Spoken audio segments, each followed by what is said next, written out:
our mighty leader. He's busy working, but he got it set up, ready for us.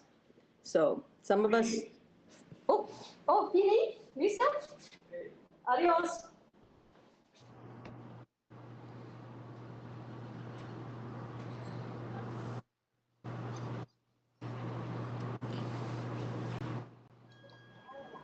There, I guess the plumber's gone.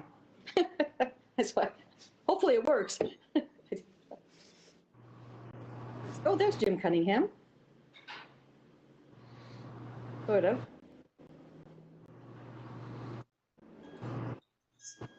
I'm back for a moment. I think everything's we're up. You're streaming online. And I'm working on this end. Okay. So I did a bumble part of an introduction because I had the plumber was just finishing and he left. And it looks like Bill left at Tequilas too. Not sure about internet connection.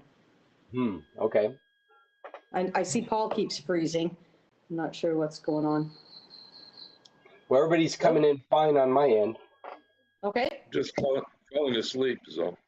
Oh, okay. We'll try and make it a little more exciting. Here we go. Anybody topic? My topic for today is how do we change the television, the Roku television that's in the rental from Spanish to English. We had our landlady look at it yesterday and she couldn't figure it out. So there must be a setting somewhere and I'm not sure what setting is in Spanish. I think you're looking for... That's why we have Google Translate. The Cheryl. word. Well, the word for language is idioma. So But that's why we have Google Translate. Yeah, I know, but I don't know which one to start with. But idiom, I will watch for that. That's for language. But I wonder if it's under... Inglés. It's under I for Inglés. Okay, but I haven't got to that one yet. So I'll have... Yeah, I found a YouTube video that will walk you through it. Oh, did you? Okay. Yeah. How to change languages on your Roku TV. Let me grab this link. Okay. YouTube is our friend today. There's so many things down there. So many results that end up in a YouTube video. I find it kind of annoying. I would rather like skim text trying to find my instruction than skim a video trying to find... I mean, unless the video is moving really quick, but it just seems painful, more painful than searching through text. Maybe all that will change with AI. Maybe they'll have translators going through and making transcripts off of the videos, making searching much easier. But if you are going to do a YouTube video, here's the link if I can stick it in our chat. Where is the chat? Yeah, well, the first one I came up with, Descarga Puesto app. It's all in the Spanish. So that didn't help. How to change language. Yeah, how to and change... Cheryl, if you open it in I believe it's a Chrome browser, you can set it to automatically translate everything. Well, yeah, but she's talking about her Roku TV. All the controls and menus are in Spanish, and she needs them in English. No, she just said it all came up in Spanish, meaning the video did. The video. Oh, the video. Yeah. Well, here's a video that's in English that walks you through changing languages on the Roku TV. Yes, but unfortunately it says go to settings, and I don't have it called settings. I'll try Google Translate with the word settings and see if that helps. It's probably going to be preferencias. Configuration. Configuración. It's configuración. Yeah. Okay. Or preferencias. Ajustes. Oh, yeah, that could be too, but it's not. You don't see that very often at all. I've seen that on really weird stuff. Okay. Adjustments is, I think, what that translates to, right? Adjustments. Not a Sounds very like something a plastic surgeon might do. Something.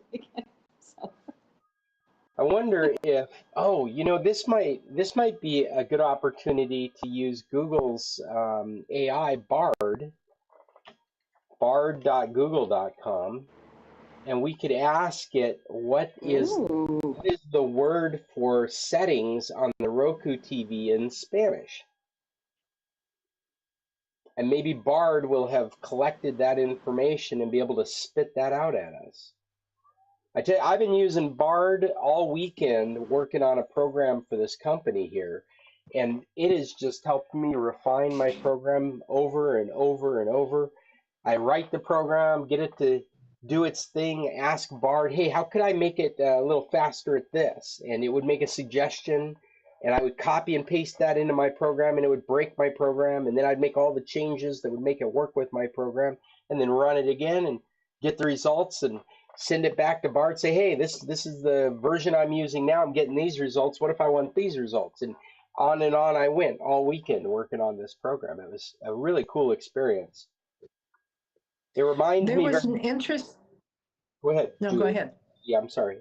I was going to say there was an interesting topic on one of the news shows about when you're asking your SIRI or ALEXI for an answer, like call some phone number, and it searches for the top phone number listed, like for your bank, but really it's AI generated and it's a false number. So it ends up sending you to someone that is not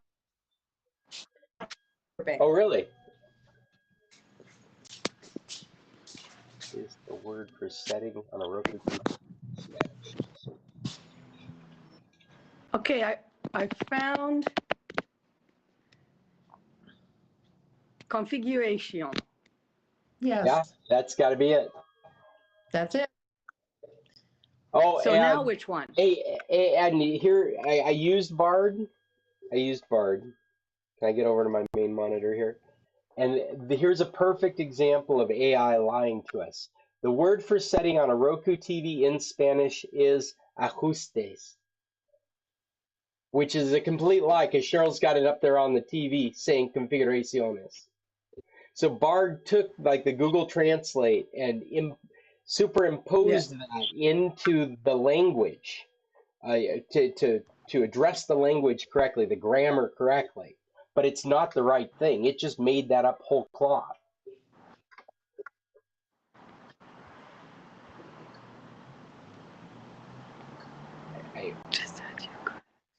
Free, mi lista, buscar.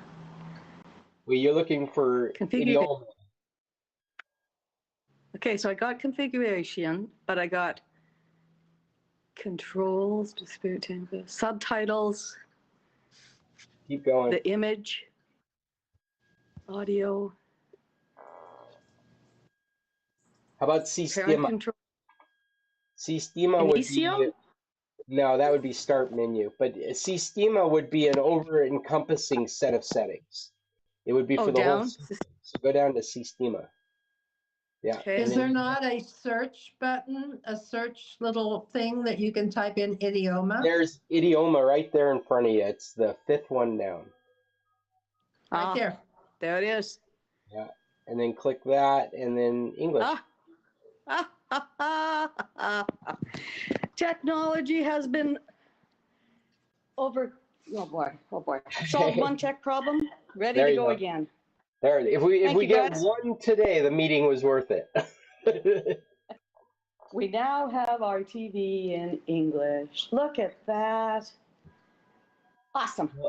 And I really want to re-emphasize how AI can make such mistakes just right here in front of us. We watched it in whole cloth make up the answer to my question, putting in the translated word as though these were the instructions, and they absolutely are not.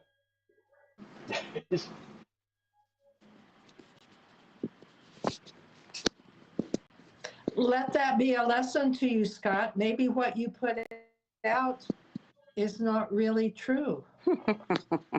Yeah, well, it's regurgitation. It's just trying to give you what you want.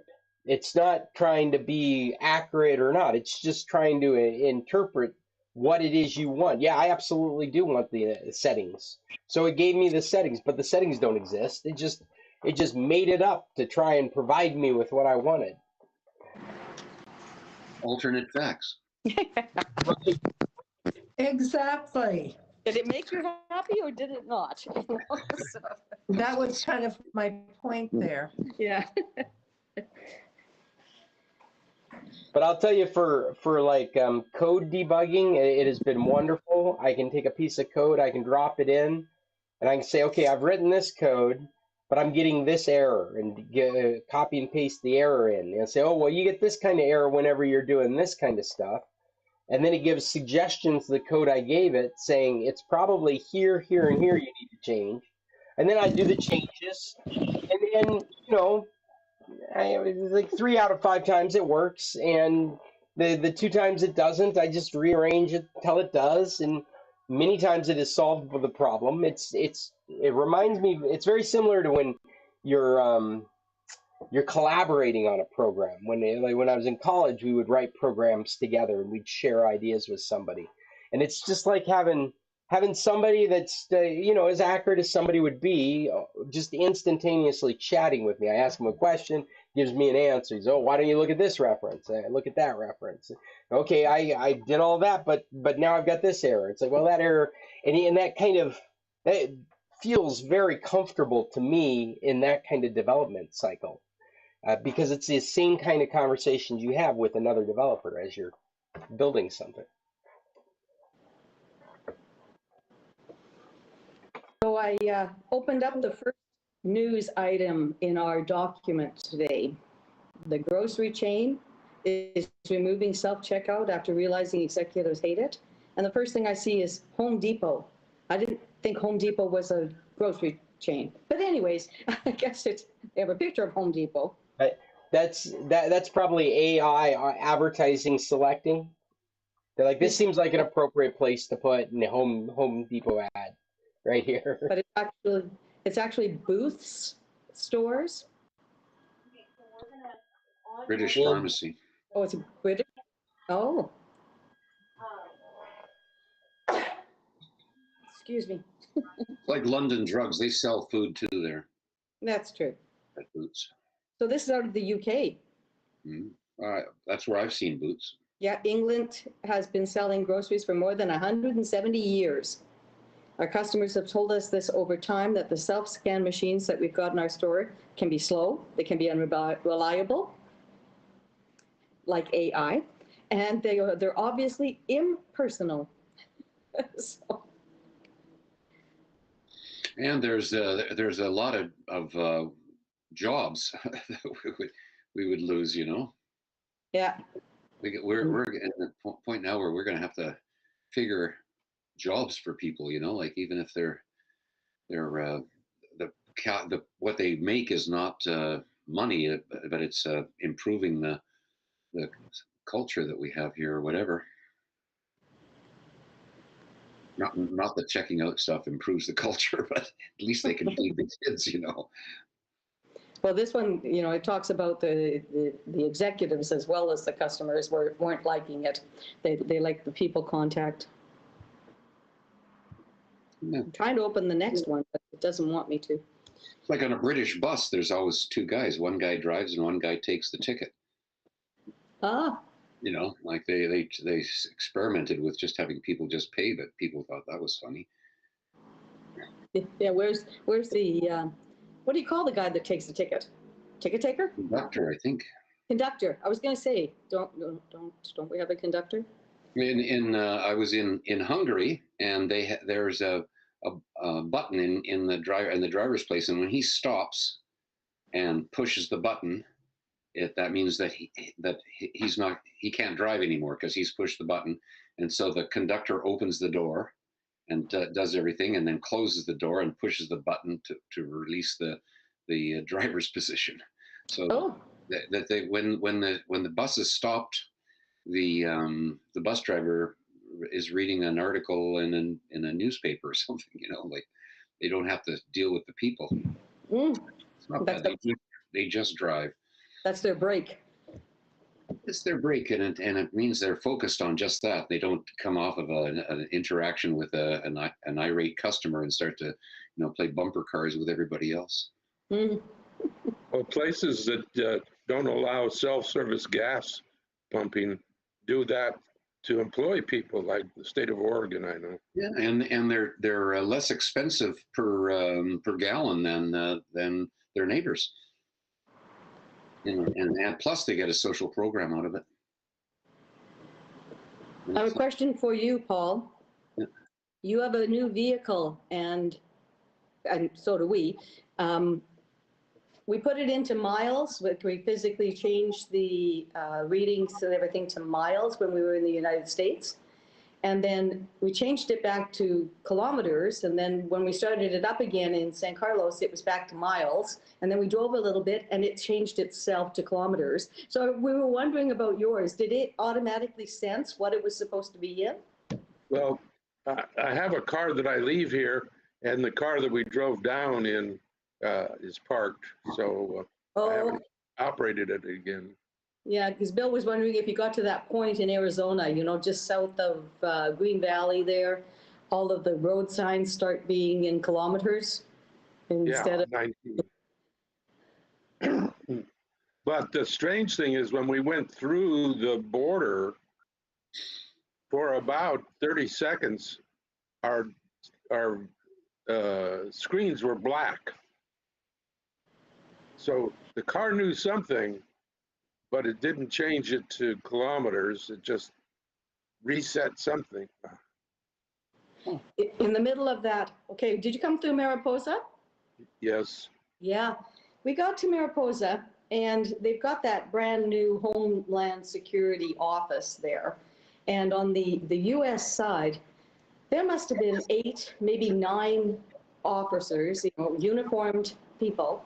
They had immigration, customs, United States officials. And they all just kind of looked at us. Oh, somebody in the Yeah. house.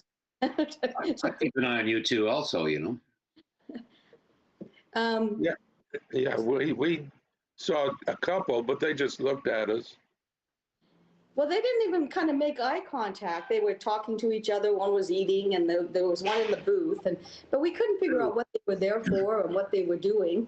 And meanwhile, it was 10 o'clock, we're 9:35, and on a Sunday morning, the northbound was backed up all the way up the hill. I don't know how many people they had working over there. I'm here now. Well, northbound is US. Are you talking the US people on the southbound? Yeah, Yeah, it was U.S. officers yeah. in little nays, like they Right, take you right, here right. over and then back, and they had little barriers. That you had Right, to They I've were, only been actually stopped there one time, and they wanted to know how much money I had. the Americans wanted to know how much money you as an American were taking to Mexico? Yes, because you aren't allowed to bring in over $10,000. By the United States officers? Yes. Yeah. Are you not allowed to take out more than $10,000? I don't know. I wouldn't. Interesting. Because a lot of Well, how much pesos. you had? I've gotten stopped in Tijuana walking across the border there asking how much money I was bringing in to Mexico by US people Mexicans wanting to know how much money you're bringing in there. into Mexico. Yeah, but there are countries that only allow so much of their currency out because there's currency export restrictions. They don't want to lose the capital from their country. Well, that's not the reason. No. I believe it's money laundering. Mm. Huh, and maybe they don't talk to us because we have Canadian plates. They didn't talk to me either this time. I'm saying I have been stopped once in the past and asked how much money I was carrying. Huh. And once in Tijuana when I walked across the border. We were stopped once many years ago, and they wanted to know if we had any guns or ammunition, and drugs are over $10,000. Right. The guns and ammunition is the Mexican regulation. Yeah. Best not be found with that in your car in Mexico. Yeah, and that's what we couldn't understand what the Americans would be asking about leaving their country. But I guess they have rules. Yeah. Money laundering. There we go. You obviously didn't look like we had money. But then we got the green light, but everybody seems to be getting stopped even though they have Right. light. So there were 3 people already pulled in and people talking to them. So we went to pull through and turn because we had the green light, and this girl was walking up to my side, to the passenger side, and told us to stop. So I rolled down my window, and she basically wanted to know where we were going. And I said San Carlos, and she looked in behind me, and we're stacked on the inside. You know, she can see groceries behind my head and suitcases and stuff. And she said, open the back. So Bill got out and went to the back, and he just put his foot underneath the tailgate, because that opens the back. Oh, she was so taken with that. She called the other guy over, and she was showing him with her foot, and she damn near closed it again on Bill's head because she put her foot underneath there. So there's all this giggling going on at the back of the car, you know. So I go back, and one of Bill's 5-pound bags of flour fell out. So put that back in, and away we go. So our white powder made it. So. And if they're monitoring this, that's not a thing to joke about. Yeah, flour. Quite, no, the other thing that you said. Yeah.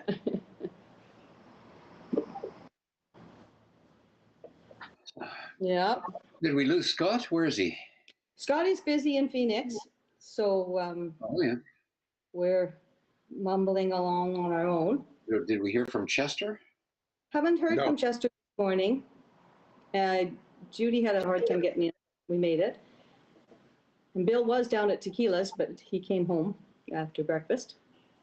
So There's nobody down there? nobody at Tequilas today. No, not anymore. I was there. With my chopped liver. You and Cesar? Was Cesar there today? No. Jonathan? Jonathan. Jonathan. The new and improved Slim Jonathan. Oh, tell them they miss me.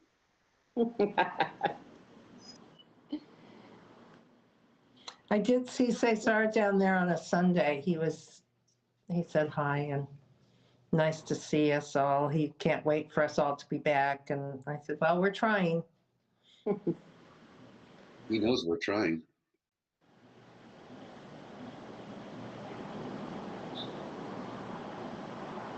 So I just opened another article. I can't get the one article to open that Scott put in the document. It was something about AI. It's not the AI's consciousness that we need to worry about. It's the corporations that are handling it. But like I say, I couldn't get it to open. And the next one is about rest in peace 3D printing. Looks like 3D printing is going by the by.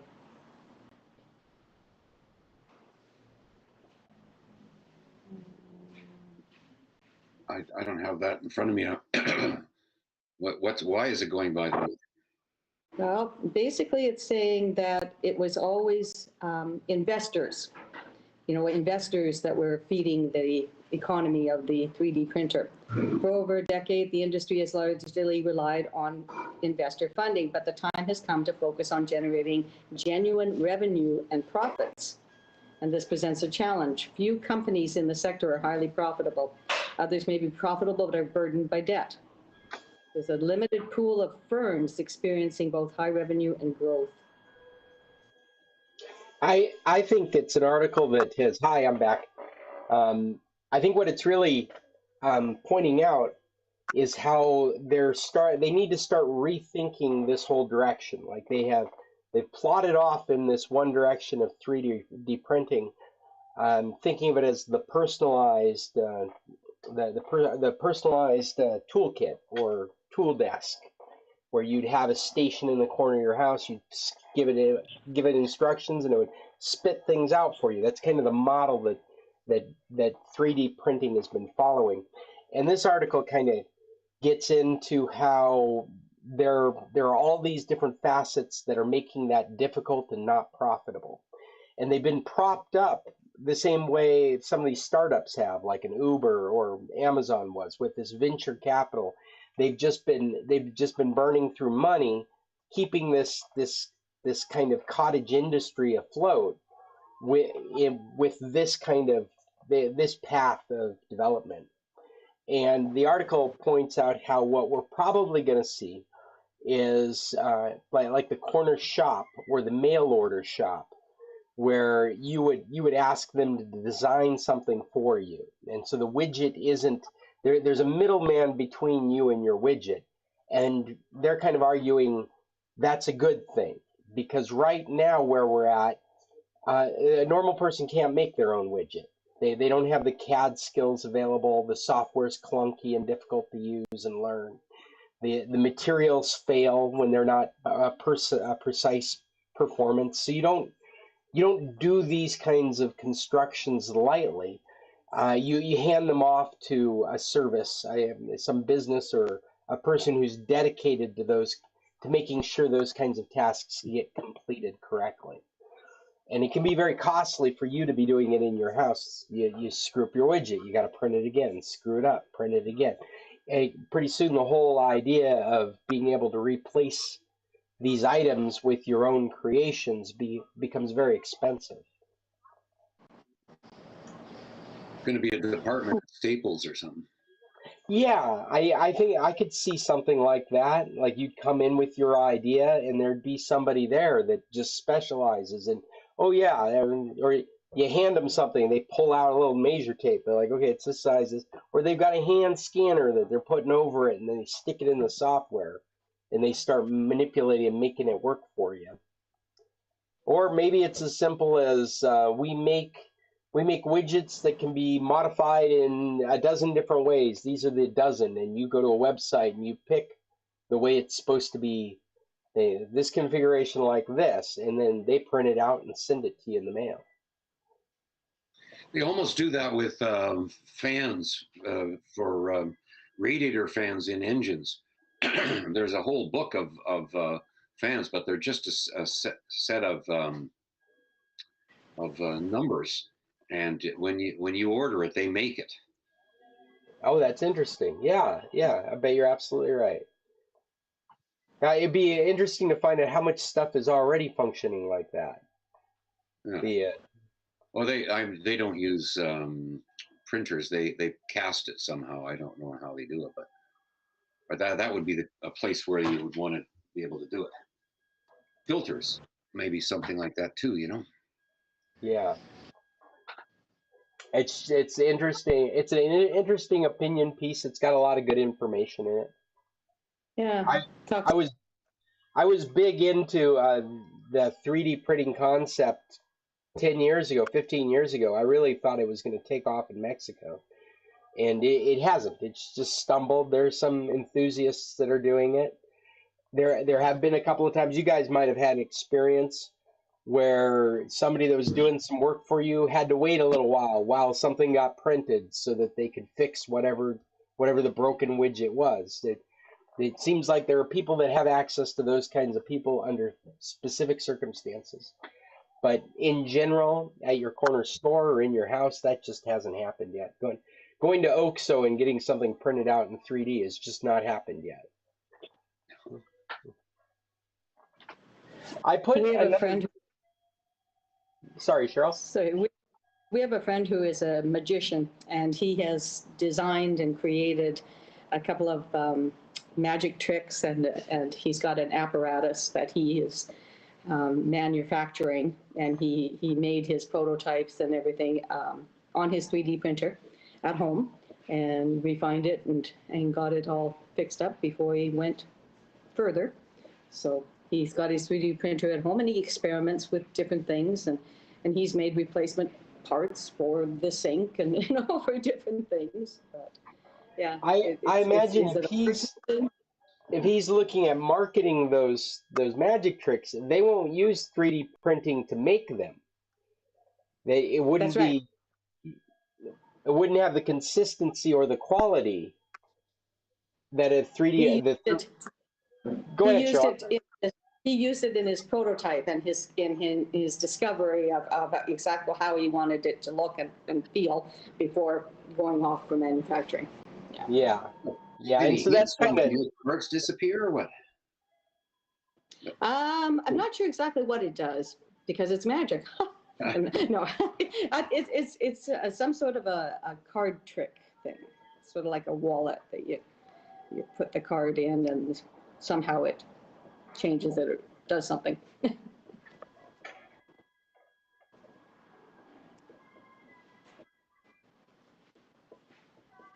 well, I hope this computer stays asleep.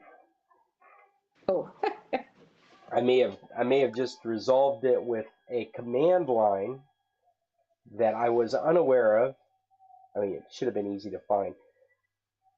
But there is power configurations in Windows. There is a command line command called power CFG, an abbreviation for config, CFG. Power CFG one line,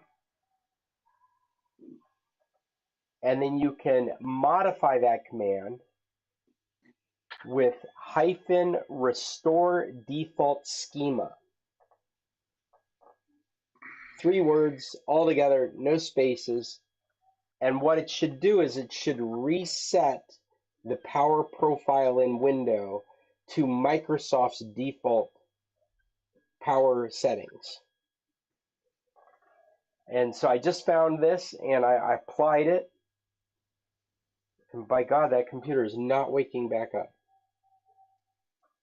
Now, this is very interesting because this computer was completely restored fresh from a USB that I built off of the Windows download off of Microsoft, the latest version.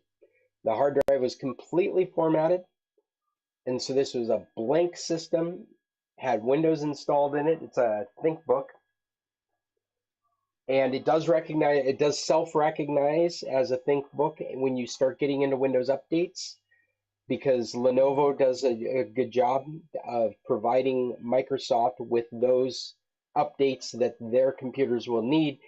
Microsoft Updates is able to provide those. So I didn't have to go to Lenovo and download anything to get it working as a laptop. All the drivers installed, everything worked just fine. However, this reoccurring waking up, just goes to sleep, stays asleep for a little while, and then wakes back up, has been going on the whole time. It's the problem that prompted me to refresh it, because they were complaining that it was doing this before, and so I blanked it out and put a brand new operating system on it, and it's still doing it. I do then go to Lenovo, find one piece of software from Lenovo, the Lenovo updating software for this particular computer, install it. It finds me a chipset driver set, which you would think would fix one of these problems. It didn't. And a BIOS update, which you would think would fix this kind of problem, and it didn't. And so I was kind of at the end of my journey doing random searches, seeing what else could possibly cause this. And this standard Windows command to reset back to its default setting. So somewhere in the installing Windows updates and identified as a Lenovo and pulling down Lenovo stuff, something messed up the power profile.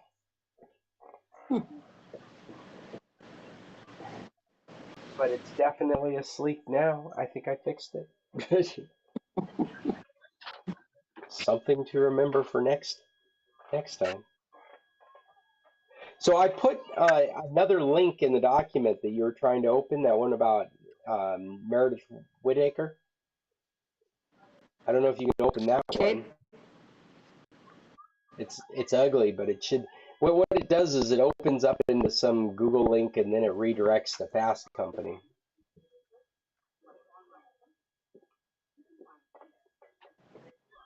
And what's interesting about this interview with her, she'd been doing research for a long time, and this was considered, fairly well respected in her field. And I think she's one of those ones that as she started voicing concerns, she was, moved around. But her point being that that all of this is a distraction argument. This will it come alive? Is it dangerous for humanity? It's not dangerous in any of these science fiction ways that people are making it out to be. But it is dangerous that we're wasting resources on this kind of thing when we've got climate change issues. I mean, there are real issues out there. And so that's, she kept putting the threat of AI up against these other issues. Like, yes, AI is an existential threat, but not the way you're thinking of it as. It's not going to be some artificial intelligence that comes to rule and dominate the humans. It's going to be, we're going to be wasting so much electricity and power and resources into generating AI that it's just going to add to the problems our planet already has.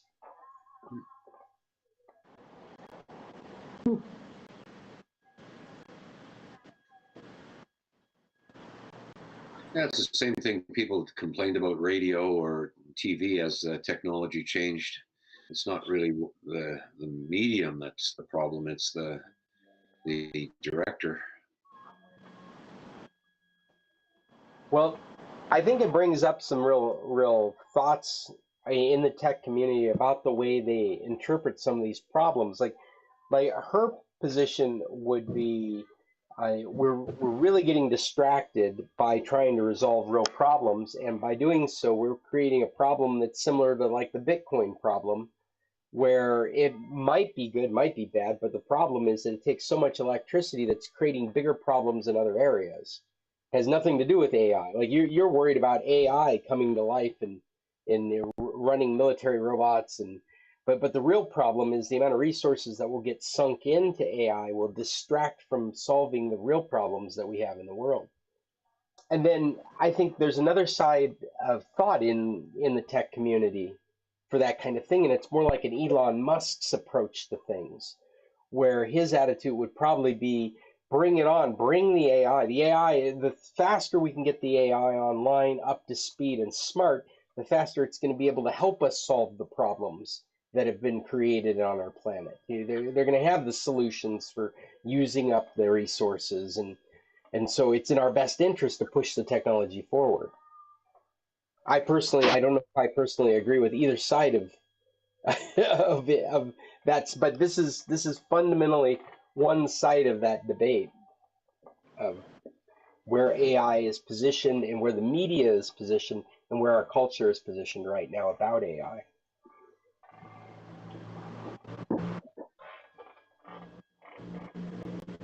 It's like the Bitcoin wave. It's interesting living in the information age, isn't it? It's kind of like every year or so there's this gold rush of opportunity, right? A gold rush. Like everybody's trying to put AI into everything, and the government's trying to catch up with it, going, wait, are we supposed to be regulating this? And it's just like every year or two there's we had this move into social networks. Before that, we had this move on to the internet, wireless after that, in your pocket after that. Something always driving us forward. Mm-hmm.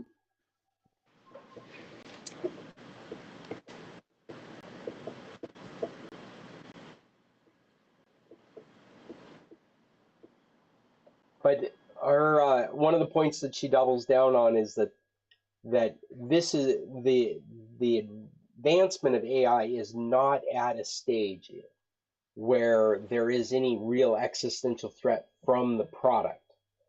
It's what's going into the product that's really the problem. It's not the product itself. The product itself is so rudimentary compared to the kinds of concerns that people have that are like in sci-fi novels.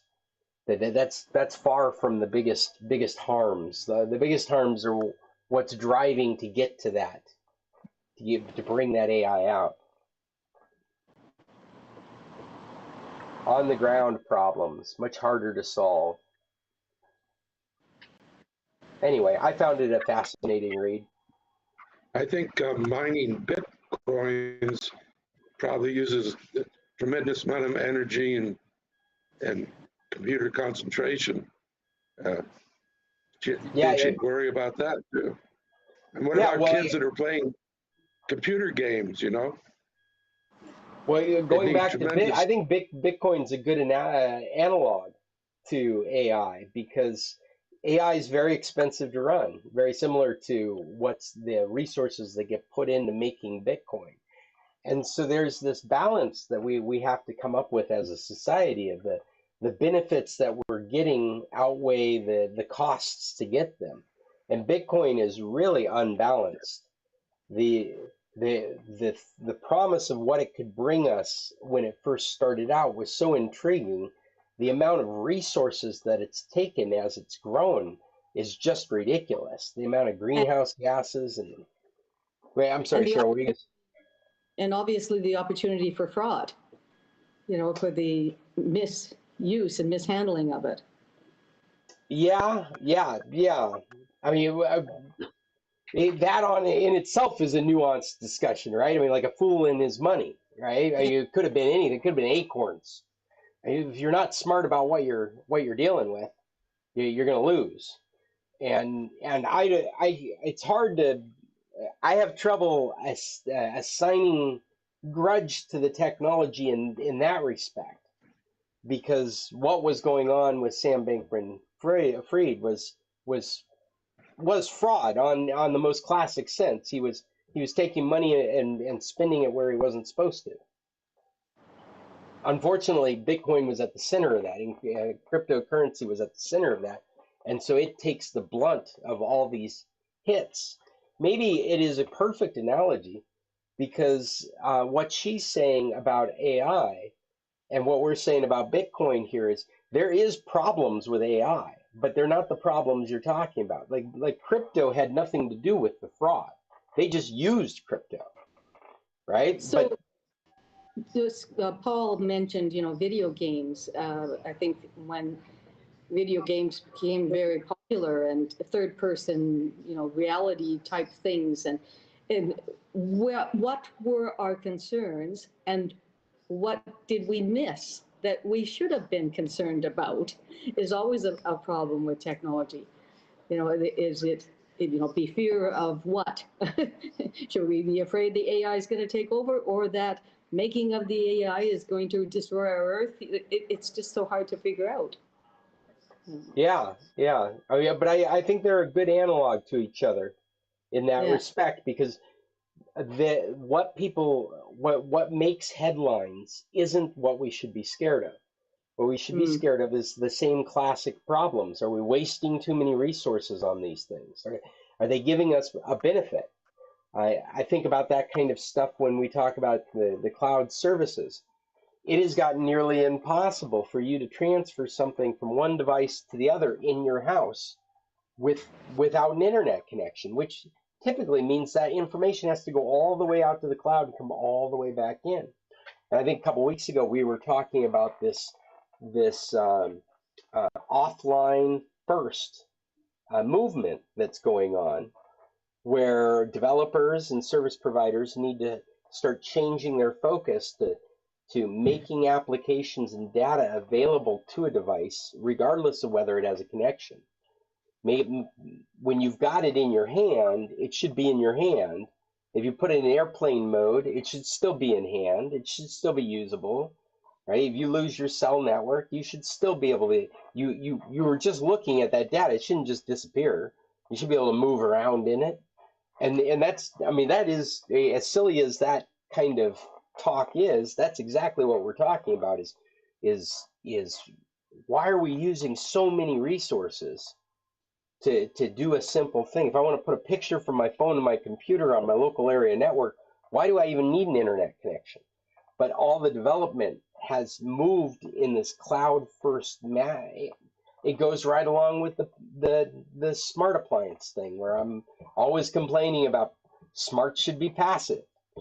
I really feel that we're starting to come together with this collection of thoughts that would build a digital person, a digital bill of rights, a digital persona's bill of rights that would guarantee certain rights to your digital persona.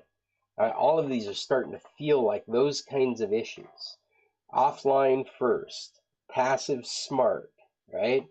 These ideas being concerned about the resources going into it and evaluating the benefits.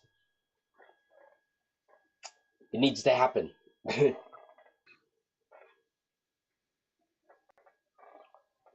I'm sorry, I got on a bit of a rant there. I missed it. Too bad. You'll have to go back to the YouTube. I was spectacular. I bet.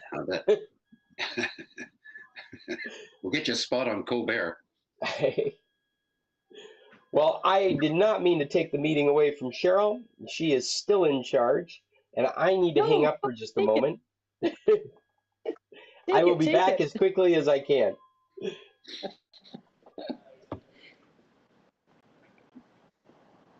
Well, darn, he always has so much more to go. But Judy, did you have something you were going to say back there?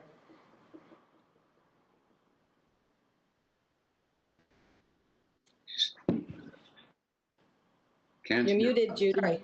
I was waving to Terry, who has joined. Oh, hi, Terry. And now Terry's muted. But yeah, good to see you, Terry.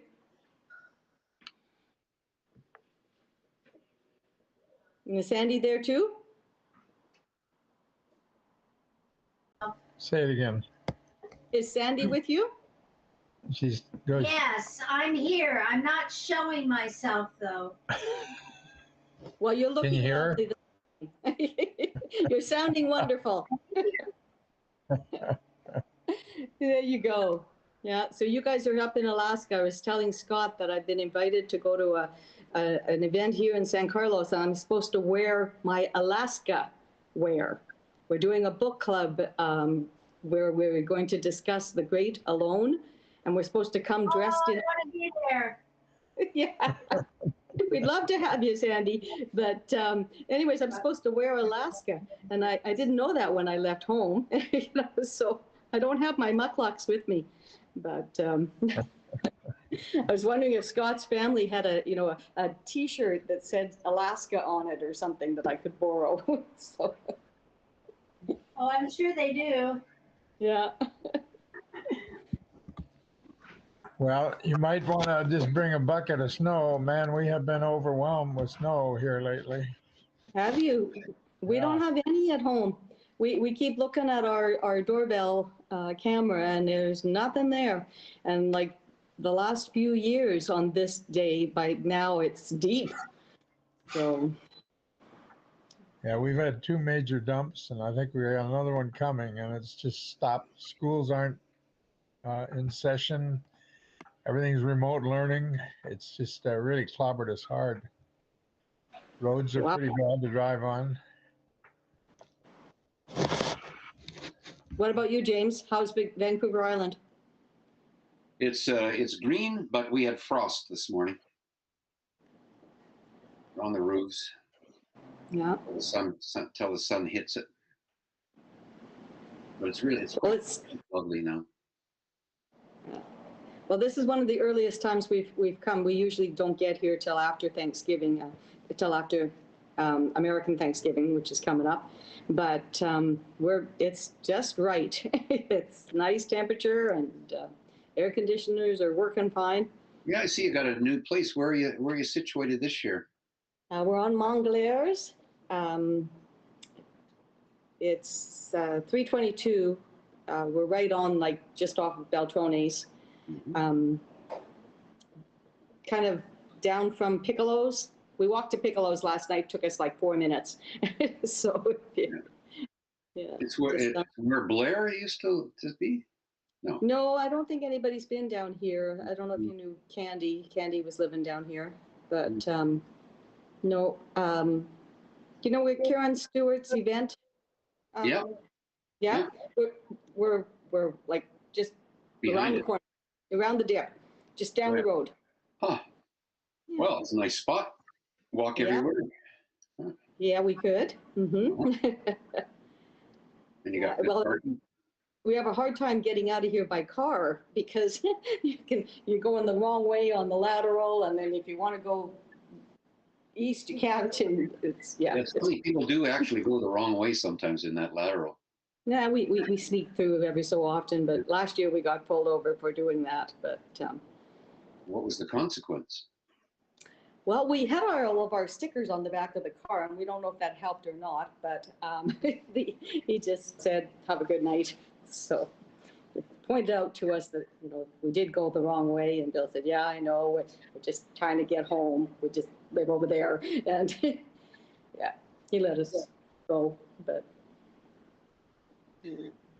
Well, that's good. We got a new police sticker yesterday for the new car, so started our collection again. Great. That's I never thought of that.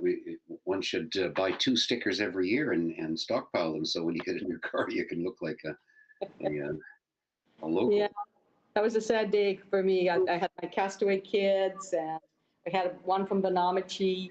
We had a little sticker from different places, and 2017, 18, 19, the different ones from the police. So.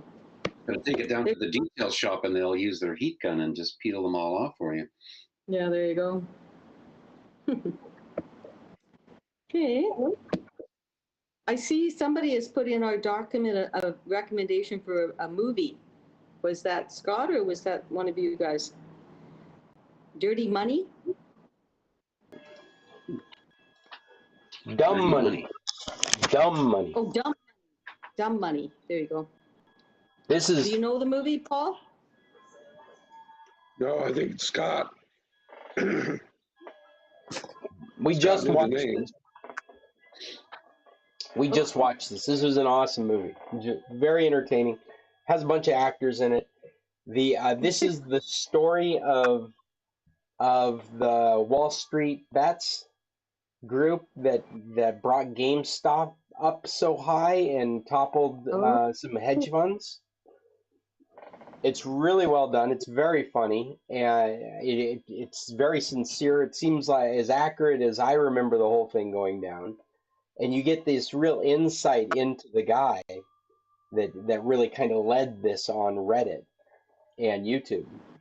So it's an easy recommendation. Dumb Money. It's so Rogen. Yeah. Seth Rogen, America Ferrera. Is that how you say her name? It was Ugly Betty. Yeah. Lots of actors. Holy shit.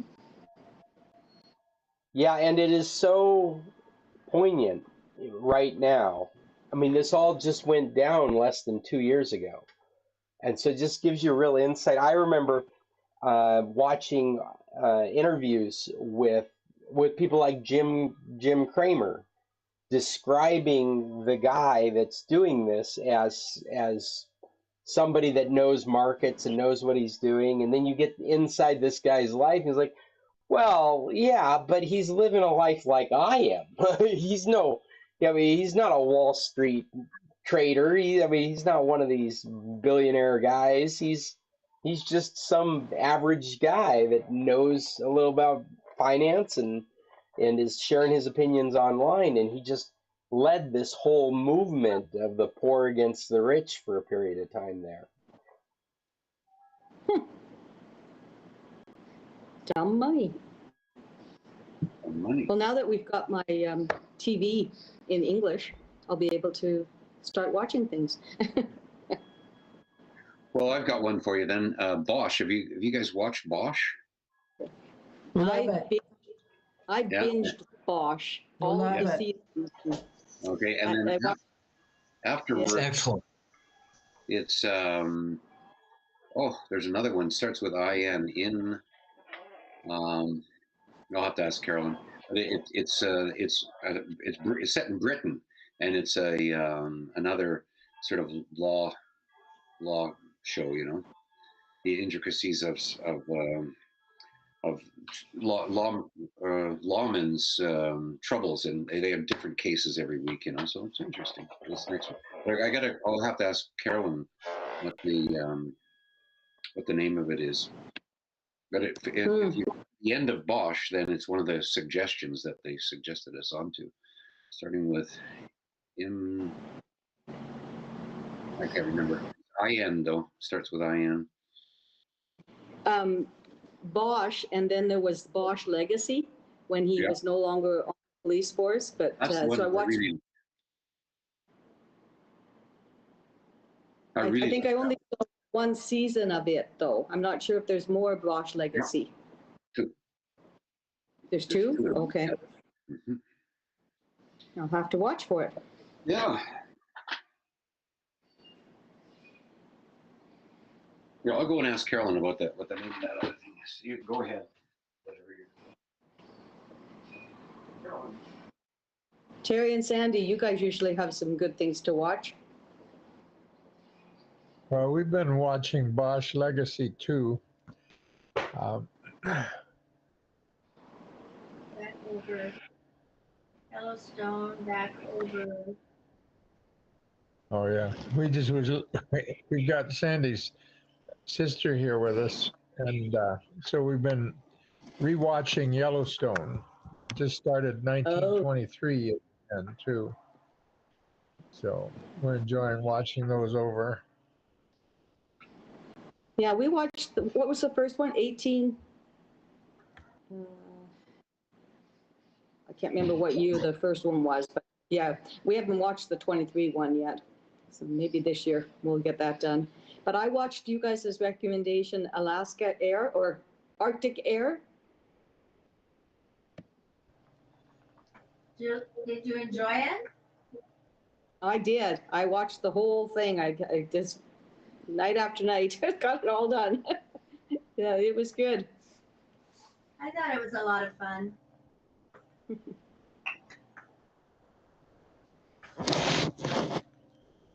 Where's Scott? Oh, he must be in Scottsdale. Yeah, he's working. Yeah. Oh, so Carolyn, you're doing it today. Sure. I'm trying. And then I call her Carolyn. It's Cheryl. New. We don't have anything new here lately.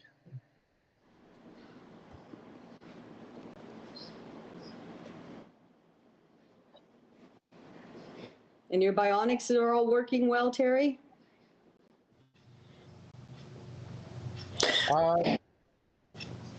Fair.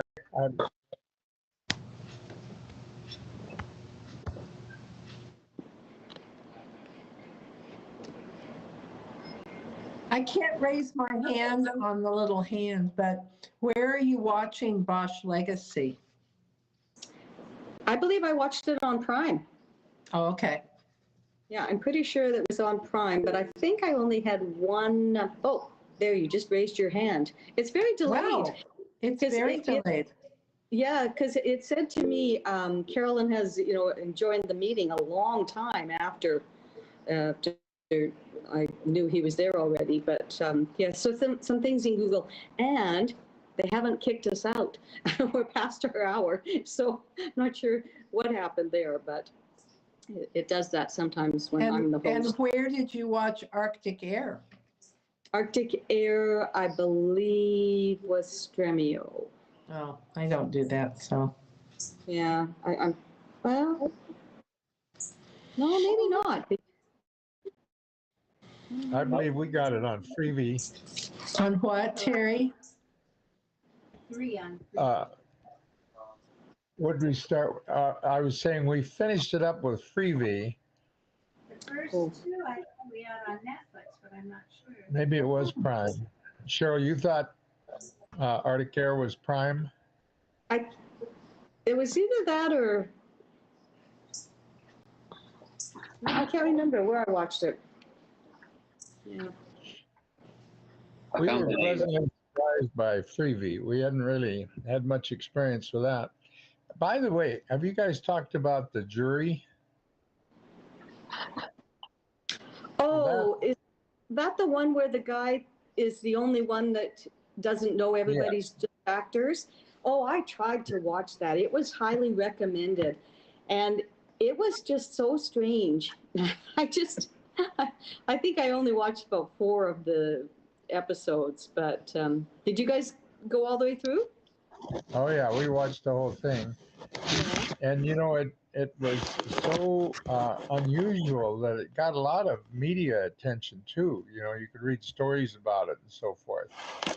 Because that one fellow really didn't know anything that was going on, and it was pretty genuine. Yeah, and he didn't know, and the characters were so bizarre, but he just took it all in stride that people are people, and he just kind of went with their stories and what they were doing, and yeah, it was a very strange kind of social exercise, I guess. Yes. So James, you found the I name? found the name of that British cop show or whatever. It's called Injustice. Oh. Injustice. Okay, and you guys are watching it on what? Prime. That's where we got Bosch too. And that's oh yeah, okay. Bosch, whatever, after he'd retired. Legacy. Yeah. Judy was asking about that, and we thought it was Prime. Yeah. I'm so upset with Prime. I see a movie I'd like to watch, and oh, I can rent it for $8 or buy it for 20. What's the point of Prime when they're all 4B? I believe that that's because we're in Mexico and it says because you're traveling. Oh, That's okay. what I No, think. I don't know. We I have the do same see Bosch experience. too. Legacy on Prime 1 and 2. I didn't try and open it because it'll kick me off, but Hey, Okay. I'm listening to your guys' conversation, and I'm remembering that I just recently set somebody up for using their Fire TV stick using ExpressVPN, the VPN installed in the stick. And if you guys haven't been paying attention, the live TV that Amazon is offering is now very robust in the United States. It was an amazing difference. It was like flipping a switch. We put on the VPN and switch to live TV, and there's a total guide right there. There's wow. lots of channels to choose from. In fact, the reason that I had done it, we were on a path to setting up for YouTube TV. This customer was ready to pay for it. They'd used it in the past, and if they could just get it here in Mexico, they would be fine. They're happy paying for it. You've probably heard me say before, I think YouTube TV is pretty expensive, but if you're willing to pay for it, then you're gonna need a VPN and you're gonna need a YouTube TV subscription. We set up the VPN, and the customer looks at this and goes, "Hold on a second," and finds all the news stations. That's all they were interested in. They're like, well, this has got everything that we're interested in. I don't think we need to go any farther. And they've been happy with it since. So this was new to me. I knew they were doing this. Their live had been really poor for a long time. In fact, you guys probably heard me tell stories about setting up Roku TVs at the bed and breakfast and how impressed I was with the package that Roku was offering just right out of the box. Well, this Amazon offering is as impressive. It's just taken a lot longer to get here. But when you're So using, go ahead, Cheryl. sorry, I'm sorry. where do you find this Amazon Live? Is it part of Prime? It's right in the bar. So if you're in your Fire Stick or your Fire TV in the United States, it's not the same experience in Mexico. You go across the menu bar, and one of them has like antennas on it, and as you hover over it, it says live. And when you click on that and you're in the United States, a guide will appear as well as other options like on-demand type stuff. But it's all ad-supported content, and it's very well done. It's as impressive as the Roku offering. So is it network TV that you're getting that way? Well, you know, what is network TV anymore? It's just what they've done is they have gone out and licensed streams of content and wrapped them in a cable type package.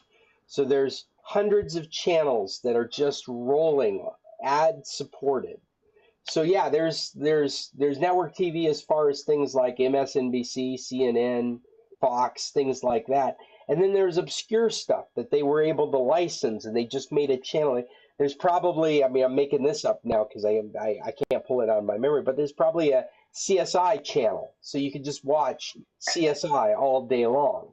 But this is what they're doing on cable networks too, is they're doing that kind of stuff. And so, yeah, if it was quite a switch. When I got back home, I looked at the live TV under Mexico.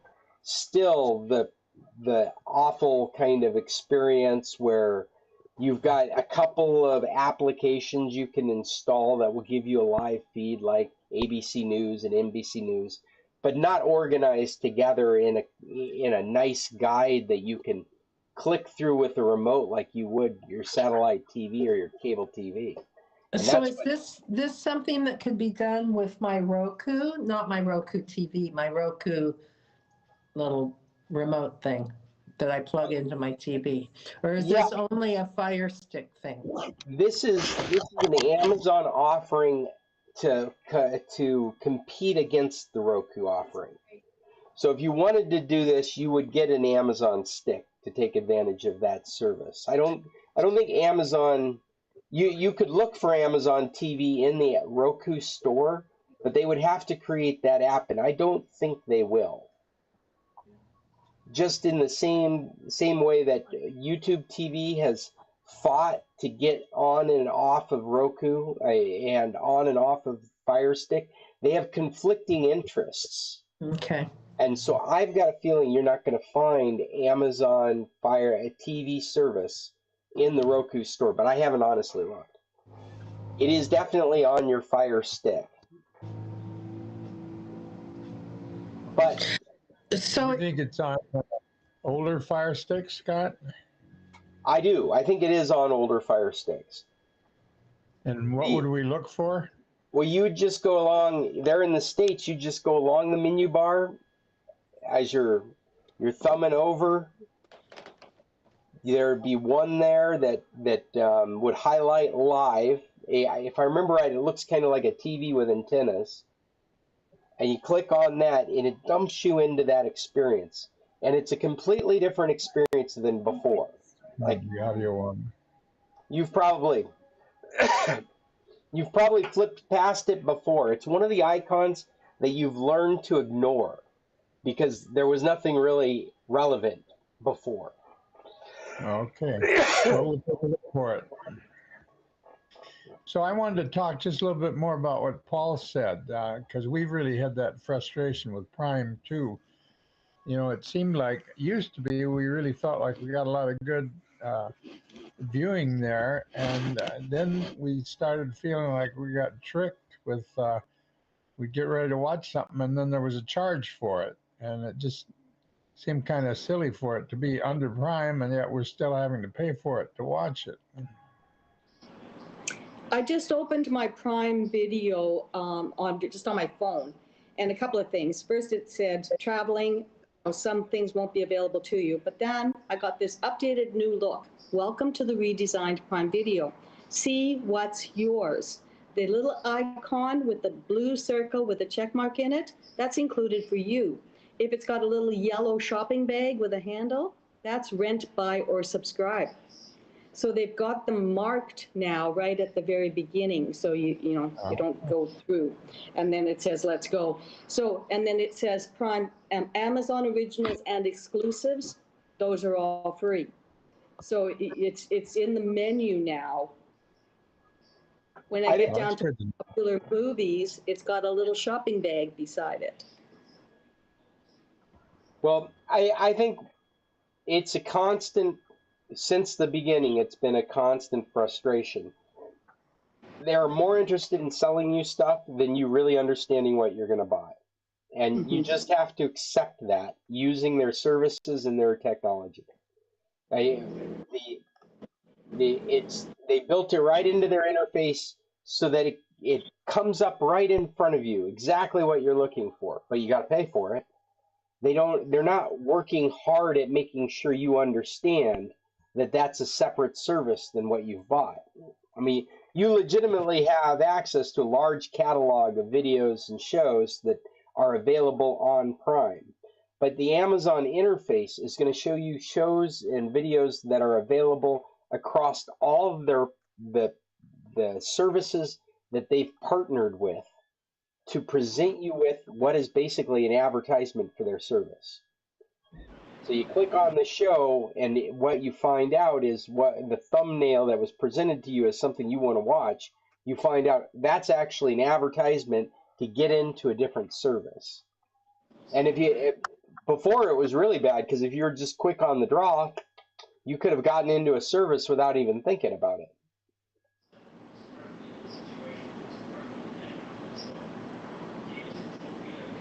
It's just one of those things you got to accept about the platform because it's a selling platform. It's very obvious that's what they've done, and they've concentrated on selling before they've concentrated on quality and control. The most important thing is selling product through their interfaces. I think you probably remember back in the day when I had around and around with Amazon support trying to block my kids from accidentally buying things on their Galaxy tablets. Like, you have these parental controls. I have them set. You're telling me I have them set correctly. And still my kid can just hit a button and buy a movie. What do I need to do? And there was nothing I could do. They just had a lousy platform. And all they could guarantee is if it was an Amazon Fire tablet, those parental controls would work. But on the Samsung Galaxy, they're probably going to fix it at some point.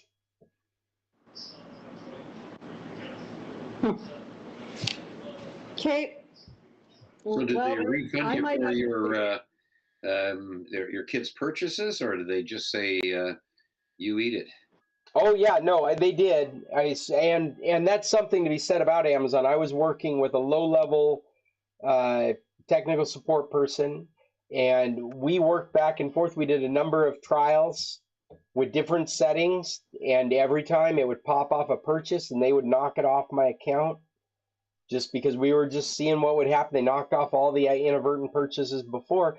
But in the end, the solution was the same. I had to concentrate on teaching my kids not to accidentally buy stuff because it was their software was the fault. And it's in their best interest for the software to be clumsy and easy for you to make a mistake. At the same time, they're really good about, I mean, if you call up and go, hey, I didn't mean to make this charge, they'll refund you your money. But they're less worried about the quality of their software. They're more worried about getting sales in.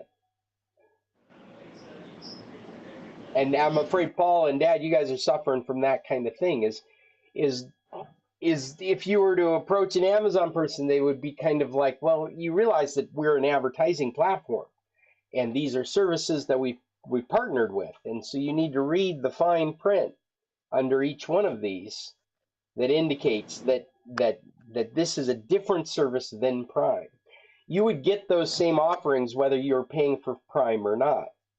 Prime entitles you to a collection of music, collection of movies, but these things that you're coming across, you're always going to come across because they're our advertising partners. We're trying to sell their services for them. You've reframed that so it makes sense. I hadn't thought about it that way. Yeah, it's perspective, and it's frustrating because it's not trying to help you get the right perspective. It's taking advantage of you getting the wrong perspective. Yeah, we just got a funny thing happen. I went to look in junk mail this morning. I can't remember why it was. Anyway, it came up, and there was the top line was a $440 Canadian purchase that was listed up there, and it went to junk mail. So we never would have seen it if I hadn't gone to look for junk, which is kind of interesting. And so anyway, Carolyn started to look into it and see what it was about. And there was a telephone number there. She ended up talking to somebody in South Asia, and he started telling her, well, you got to do this, and he gave her an email address. And that's when I went out to find out the name of that show, and so I said, write it down, don't print it, or don't type it into the computer. And so she wrote down the address that they were trying to get us to go to, and then we just said, thank you very much, we'll just cancel it at the bank, and left it there. But I think they were just leading her down the path. I think junk mail worked correctly for you. And Really? I would encourage you not to be looking in junk mail unless there's something missing, unless you're corresponding with somebody and you're like, aren't you getting my emails? Or it's a business and they're like, you probably need to check your junk mail. But you need to be instructed to go into your junk mail. You need to leave it alone. It's a Pandora's box. There is 99% of that stuff is going to do you harm. And so you want to have the attitude that nothing in there has any value. And the only time you ever look in that door is when somebody's saying, you're not getting my emails. Then you go in there, you look specifically for those that you pay no attention to anything else. You look specifically for those emails. And when you verify that those are the right emails, you flag those not as junk. And then you get out of there. And the way I'm acting, over dramatizing, I want you to feel that way when you're dealing with this, because that's a hot potato. There is nothing of value in there. All there is harm in there. And I've discovered that Google has been sending a whole bunch of stuff that I've been expecting to junk mail lately. It's just been the last about month or so where I usually just delete my junk mail without even looking at it. I just let it go.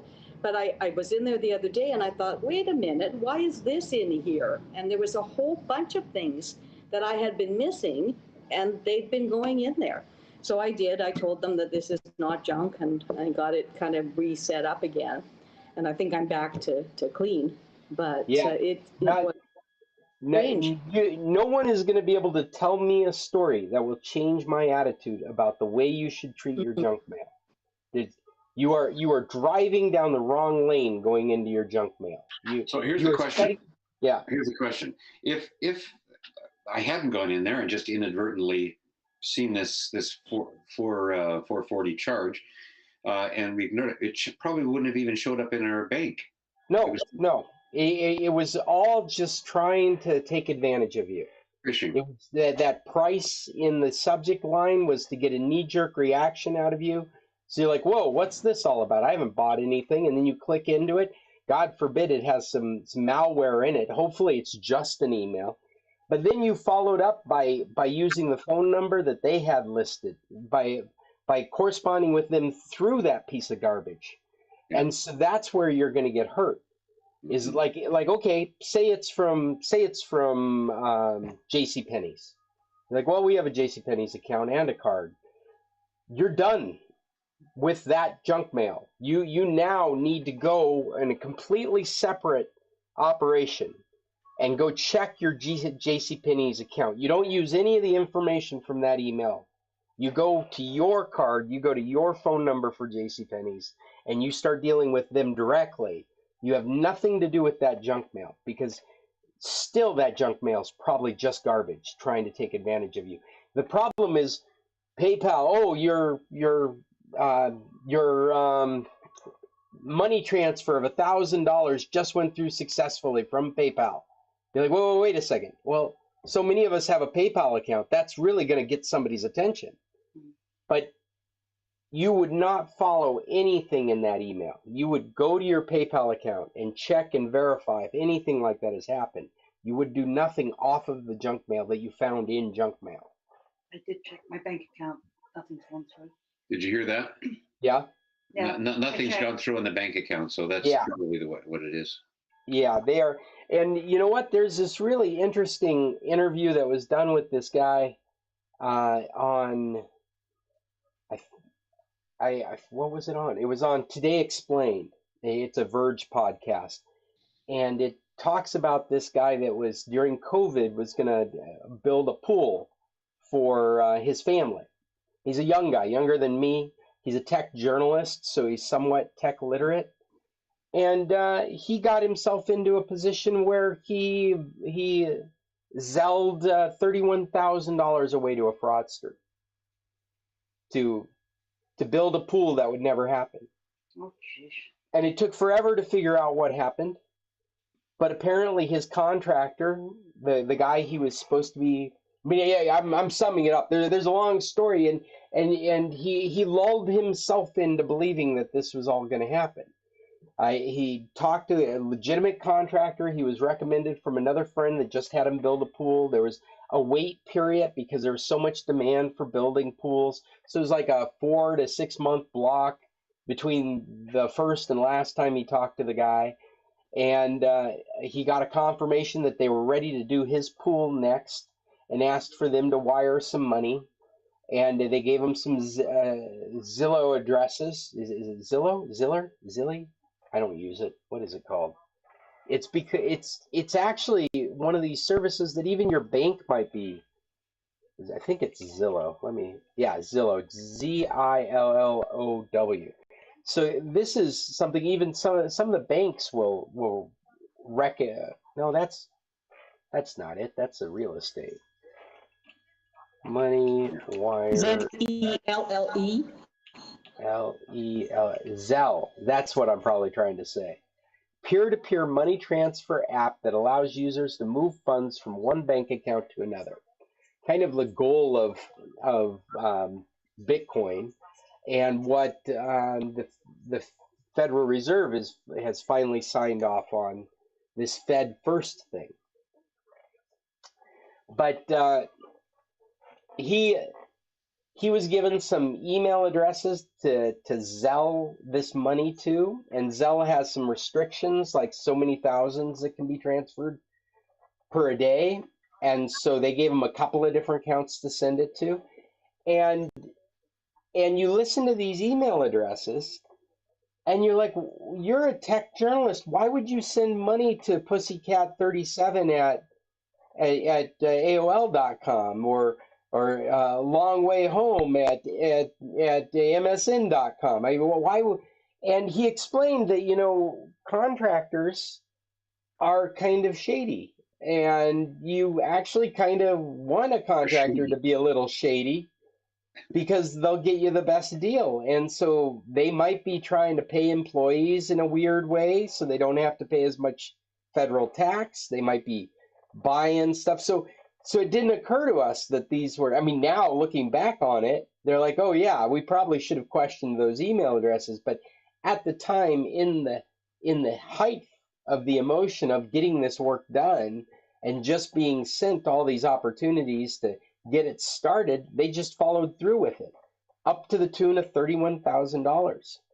And then nothing happened, and he finally tracked down the contractor, and the contractor had no idea what they were talking about.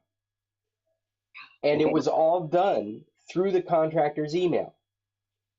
So the contractor had an AOL account that had been compromised, and the scammers were sitting in his email, and they were collecting, responding, and deleting the email faster than the contractor was able to pick it up. And the only way that they were aware of this is he was able to find a missed message that had not gotten deleted. But he had no real contact with these people for 6 months. And this scammer had been sitting in his email, collecting his email, waiting for this kind of opportunity.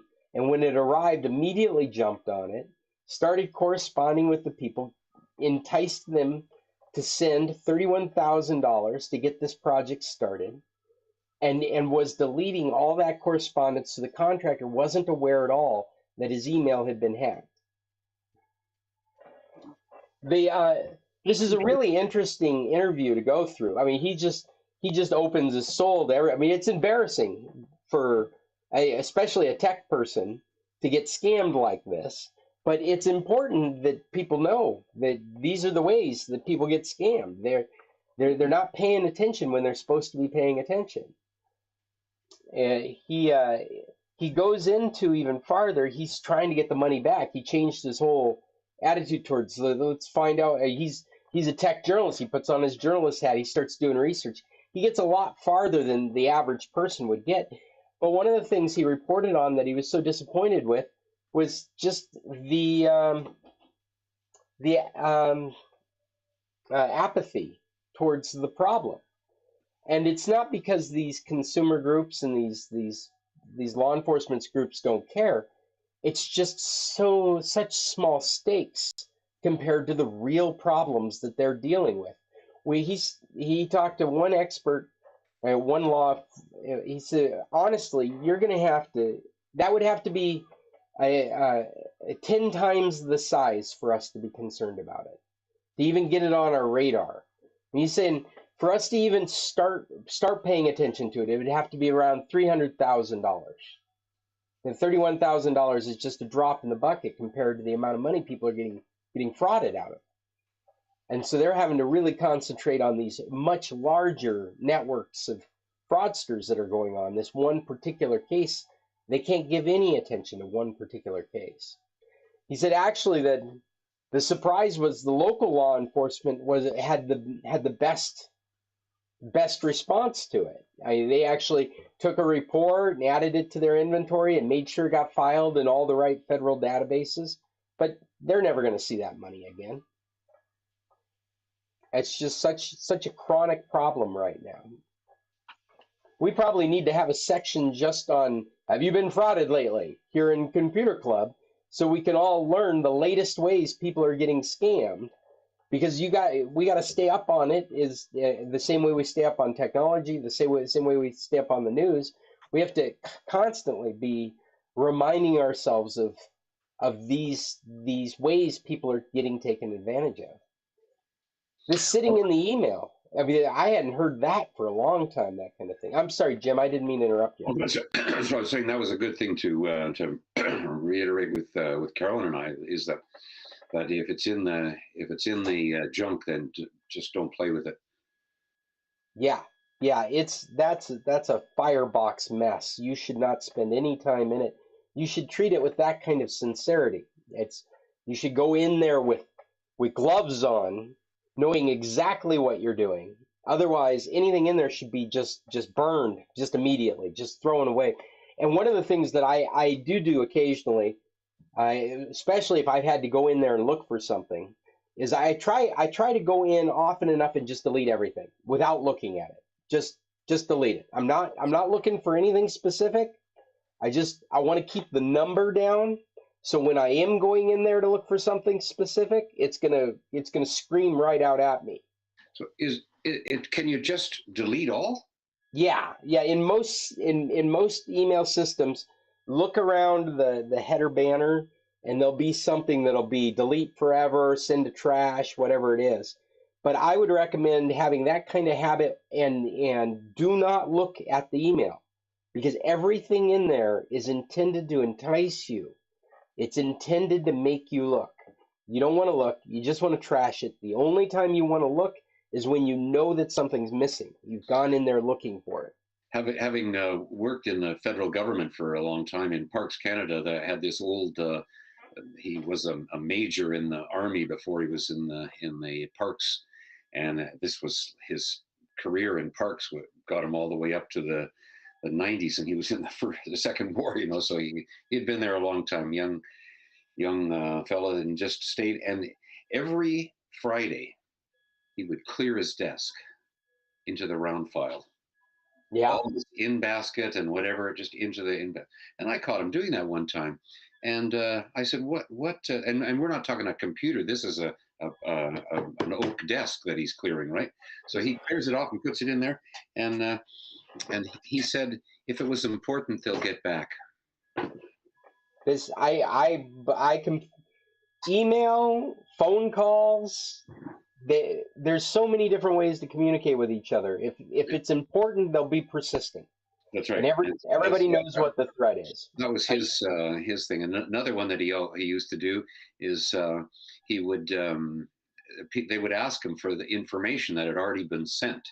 Now, it was somebody sitting at a different desk in the same office in Ottawa that wanted the information, and he would just say when he sent it, where he sent it, and if they wanted it resent, the cost. In other words, if he had to deploy his staff to rebuild this thing to send it, then get all the paper together to put in another envelope. And he got very few replies once he said that it was going to cost $400 for that information. They just walked down the hall and got it from another office, right? Well, now he'd be going nuts because it would just be resend the email. Yeah, that's right.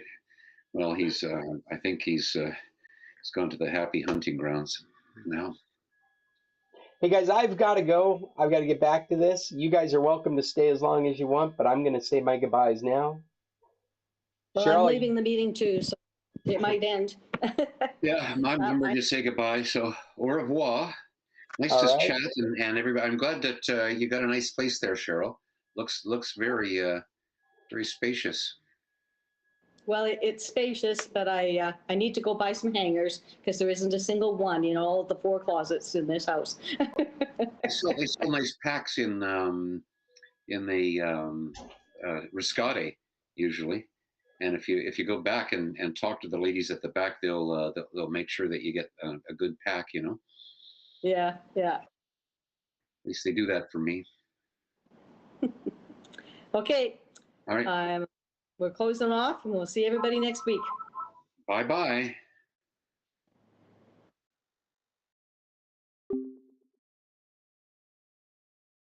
Let me try that again. That was the San Carlos Computer Club for Tuesday, November 14th. Like always, we meet every Tuesday at 10. Anyone is welcome. Check out scclub.org. And if you have computer issues out there on the internet and you're looking for solutions, check with me, Scott at internationalcs.net. Until next Tuesday, Tech On.